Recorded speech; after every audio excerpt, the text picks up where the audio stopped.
After Deanna said that there was a chance Dr. Cochran could have been killed, I took Captain Picard aside so we could talk in private. Jean-Luc, Deanna is right. We do need to consider that possibility as much as we don't want to.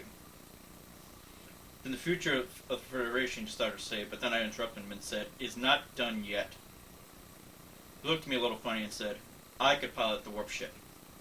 Jonathan, that would not be a good idea. You would be, I know. I'll be stuck here for the rest of my life. That would mean that the Federation would survive. That's a risk I'm willing to take, Jean-Luc.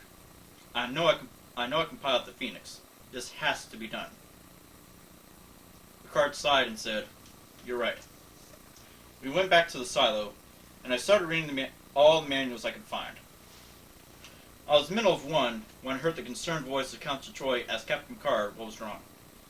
I looked at Jean-Luc, and he had a look of fear on his face. Without answering, he started walking toward the entrance of the silo, while the rest of the senior officers followed.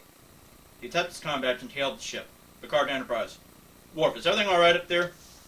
Yes, sir. We are experiencing some environmental concerns on Deck 16, but that is all. I asked, what kind of concerns? Humidity has risen 73 degrees, and the temperature is 73%, and the temperature has risen 10 degrees in the last hour. Picard said that him and Data were returning to the ship. I quickly made a duplicate of myself and said I was going also. Then three of us beamed to the Enterprise. When we got to the Enterprise, Captain Picard ran for the bridge. Even before the turbolist stopped, he was walking through the doors, almost walking into them. Captain Picard asked Commander Worf exactly what has been happening. I smiled a little as Worf got up from the command chair. He had only been in the command red for about a year now, but he wore it well, and he was a great commander. Worf went to the ship's status monitor at the rear of the bridge and pointed to Deck 16. We just lost all contact with Deck 16. Communications, internal sensors, everything. I was about to send a security team to investigate. I was going to say yes, but Picard had other ideas. No! Seal up Deck 16. Post security teams at every access point. Then he turned to Lieutenant Hawk and asked him what the exact environmental settings were in main engineering just before we lost contact. Atmospheric pressure 2 kilos above normal. 91% humidity, 39.1 degrees Celsius, which is 102.38 degrees Fahrenheit. Jean-Luc repeated the temperature, and he said that it was like a Borg ship. When he said that, my heart dropped, and everyone on the bridge, including Data with his emotion chip, had a scared look on their face. Picard continued. They knew their ship was doomed. Our shields were down, and they were able to beam over undetected. They will assimilate the Enterprise and then Earth.